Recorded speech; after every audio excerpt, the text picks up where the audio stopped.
ઉગ્ર બનેલી સભામાં મેયરે દરમિયાનગીરી કરવાની ફરજ પડી। સભાની શરૂઆતથી જ બજેટમાં રહેલી ખામીઓ પર પ્રહારો શરૂ થયા હતા। કાઉન્સિલરોએ જણાવ્યું કે શહેરનો વિકાસ તો થઈ રહ્યો છે, પણ અનેક કામો હજુ પાઇપલાઇનમાં છે। આવક સામે જાવક વધી રહી છે, ત્યારે કોર્પોરેશનને બાઉન્સર નહીં પણ રિકવરી ઓફિસરની જરૂર છે। સભા ત્યારે વધુ ઉગ્ર બની જ્યારે અપક્ષ કાઉન્સિલર આશિષ જોશીએ 80 લાખના તિરંગાની ખરીદી સામે સવાલ ઉઠાવ્યા। તેમણે કહ્યું કે પ્રજાના ટેક્સના નાણાંનો દુરુપયોગ ન થવો જોઈએ। આ નિવેદન આવતા જ સત્તા પક્ષ લાલચોળ થઈ ગયો હતો।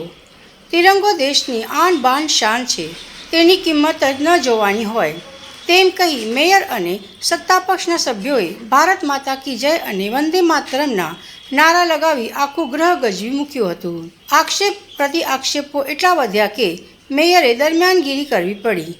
આશિષ જોશી પાસે માફીની માંગ કરવામાં આવી, પરંતુ તેમણે માફી માંગવાનો સ્પષ્ટ ઇનકાર કરી દીધો।